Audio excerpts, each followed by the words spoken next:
All right, it's Father's Day, 6:30 in the morning, Sunday. You're looking at 500 square feet of plant. I just measured it off, make sure my estimations aren't wrong. Excuse me. We got exactly 500 square feet solid plant. We have a pumpkin set. It's 11 days old. I have to decide today, is it growing? Is it going to abort? It looks a little funky monkey. We've had cool temperatures, but today we're going to show you, are we going to set the fruit? What's our backup plan? Here's the pumpkin plant. For you new guys, this is shade netting. I got this off a marketplace, a 16 by 40, 50% shade netting, which is fine with me. I don't think they need all that sun when it's 90 out. So when it's 90, I pull this over. Here we go. Here's my drip tape irrigation. Here's the two pumpkins on one plant. This is the 2731 Stouts. It's not pretty necessarily. We got some ugly leaves. I call that nutrient burn. But hey, Travis says if you're not burning, you're not yearning, you're not learning. Burning, you got to be burning to be cranking. So whatever. I know we don't need every one of these leaves anyways to feed one little fruit. But here we go. Here's our punky. Here's Punky at 11 days old. Last time I looked, it was still growing. It's shiny. It does have a little spot like there that gets me concerned. Will it heal? Is it aborting? Not 1,000% sure, but at this point, I'm going to check the measurement. It was 18.5 inches last evening. I'm going to see. It's definitely growing. Hey, there's Mr. Bill. Hey, Mr. Bill. If you guys go back to the 70s, that was Saturday Night Live. Go to YouTube and type in Mr. Bill, and you'll find out what Mr. Hand and Mr. Sluggo is all about. All right. Why am I looking at myself on the screen? Because I got a new phone. All right, let's find out if we can change this. I'm still in the corner. All right. All the features. Don't you just love all the features on your phone?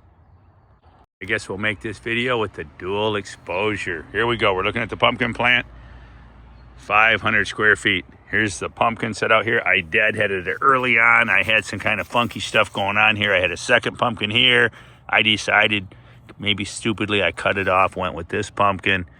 But it is now 11 days later. We had our pollination on June 10th. Everything seems to be okay. I'm going to go ahead and build a little bed here today, but my backup plan, in case I don't like the way this heads, I don't like this deep rib. There's a deep rib right here forming that could end up, it's intersects the blossom. That could be an issue later. I don't know, maybe at day 20. At day 20, I might say, oh God, I hate this pumpkin. So what I'm going to do is a backup plan. I'm going to go over here, and I believe I have one opening today. It would be a June 21st pollination. All right. I believe. Yes, that's going to open today. I'm going to pollinate that today. I'm going to find me, hopefully I'd like to get my ultimate cross, the 2453 Sherwood, a couple off there, and pollinate that today. But that is two secondaries back down the main. So my backup plan, pollinate that today, let it go for at least 10 days. And then if I like it better and decide, hey, I don't like the way that one's headed, then I'll go ahead and turn this. I'll turn this vine with the pumpkin on it into the main vine. And all I'll do is simply come back here, follow the secondary back, and I will cut it off right there at the main. I will cut it off, eliminating this. These vines will all be removed along with this pumpkin if I don't like it. That'll be my backup plan. So I'll lose a couple secondaries. I still have plenty of plant behind it. That'll become the main. We'll grow it out that way. Backup plan. Because I'm just not sure about this. But today I'm going to go ahead. I do love this position on the plant. This is the ultimate to me. If you look down here, the ground drops out of this house that we started out in. The ground drops about, God, it drops a good 2 or 3 inches. This will give me my bed, set my pumpkin on a bed. I can shovel a little bit of dirt out along this edge and set my cement board. I like cement board, hardy backer board. All right, measuring the pumpkin. Last night I measured it was 18.5 inches. Looks like now we're up to 20. She grew about 1.5 inches in circumference last night. Okay, so that's telling me it is growing, it is moving. I'm gonna have to run with that. I don't want it getting too big. I'm gonna go ahead and set up my bed. I'm gonna go ahead and set up the pumpkin bed. I think this is the perfect storm, the perfect bed spot. How it just timely ended at the end of this house and the ground drops.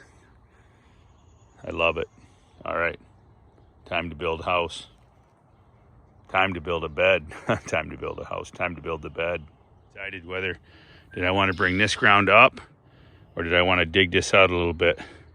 And there's a pipe in there with the house. I'm gonna probably cut that pipe out of there, get it out of my path so I can slide my bed under. I always have my bed a little bit too much this way. I need it more that way because the pumpkin's gonna grow as much forward as it is back.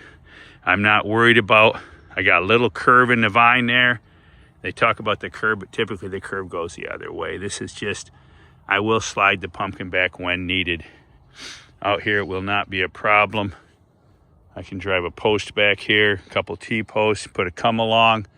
I've even got some 6x6s up there. I just picked up some 6x6s. We're gonna hang a new cable railing for the shade netting. That'll be another video. All right, so here we go. Cement board, we're gonna go 6 feet wide. I'm gonna go 6 feet wide, little overkill. I don't believe my pumpkin will get 6 feet. If it becomes a problem, that's a good thing. And 6 feet both ways. We double up the 3x5 sheets of cement board. We do a 3-footer. 3-footer gives us 6 foot wide, 5 feet out. If it gets longer than 5 feet, that will I can always add on. I can always add on. There's my mill fabric up there. I have a 2x4 attached to it, so I like to strap a come along to the 2x4, not the pumpkin, and slide the whole deal back. Putting no pressure on the fruit, it's all underneath. New growers, I've actually slid this over out of my way a little bit, but here's those roots. I'm gonna show you the little taproot. There's a white taproot right there coming off of a leaf stalk. This is what we're looking for. Every one of these white roots, every one of these will tap into the ground at every leaf. You can see them up there starting. See the two little starting there? Okay, she's blurring up on me, I don't know why. Two little white roots right there, sticking out the bottom. Those are gonna root in. Feed, every leaf feeds the plant, so you wanna get every leaf tapped in that you can. If you got a leaf there, it should be able to tap into the ground, or it's probably not doing as much for the plant that it could be. All right, little DIY. But I'm doing this the hard way, I guess. I'm gonna dig this out. It means I'm gonna have to go in there past that pipe at least 4 or 5 inches to do it right. But I'm gonna take the time to do that. I think that's the way to go. I could have went the opposite way, built this up, but I thought, nah, I'm gonna do it this way. All right, here's the first sheet going down, 3 foot. We're trying to center it. The pumpkin though, keep in mind, it's gonna come over here about 8 to 10 inches. I slid it over, it's gonna slide back over. I cut the leaf off attached to the pumpkin this morning. I hope that wasn't a mistake, but I don't need that leaf bouncing and cracking my stem, so I thought I'd just get rid of it. Let's do a deadhead, but I am gonna keep this secondary. I do wanna keep this, let this grow out, pitchfork back. I believe that will help feed the pumpkin. Here we go. We've got the 2-inch foam. Well, first, because I'm Mr. Overkill, I got my cement board, my 1/2-inch usual cement board, but I wanted to build up the height. As you can see, sitting in that foam, I'm just about right. I want to be level. I can adjust the pumpkin a little as it grows, but I'm pretty straight shot level. Not worried about pulling it back when needed. But I'm down in the dirt a little bit because the house, inside the house, when we started growing, everything was built up. We built up, so there was an immediate drop coming out of this house. It was an immediate drop. You couldn't ask for a better landing for this pumpkin. It's like dead even coming out of this house. Crazy, crazy how good things happen sometimes. All right, so now I'll get somebody to come out here. My daughter just helped me slide the foam under. I'm gonna sprinkle a little bit of sand on this so it slides better. I've heard of people doubling up the mill fabric. I don't wanna do that. You double up mill fabric and you got my hyper butt on it, I'm gonna go butt over apple cart. I'm gonna spin out of control and fall on the pumpkin. be too slippery. Double mill would be way too slippery for Bubba.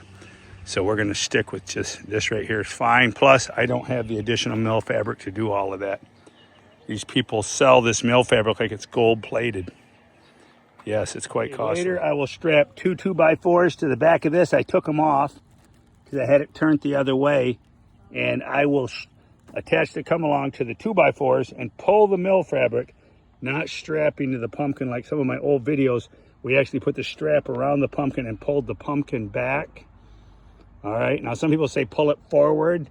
Some people say pull it back. It's all a matter of perspective. I say we're pulling the pumpkin back because I'm standing here. We're gonna pull the pumpkin back. All right, there you go.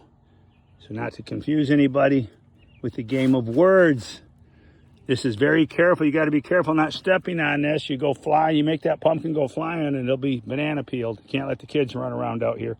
You have to gently step up onto this, being aware that it will move. This isn't a place to set up an ice skating rink. Just a warning. I'm adding this drop cloth around the fruit because I don't like, this feels warm. It feels like it heats up like it's warm. So I'm putting that white drop cloth around there just to cool the area a little bit. I don't want it getting too warm and aborting my pumpkin. Post your questions and comments below. Any questions you new growers want, you don't understand, maybe I confused you, get rattling on, and I'll answer your questions as best I can. This is the Bubba, the latest update. Hey, thanks for growing with Bubba. We appreciate it. Hey, and we're approaching 50,000 subscribers. Please share the videos and help me hit 50,000. I'd like to hit 50,000 subscribers this summer. It would be awesome. All right. Keep them growing.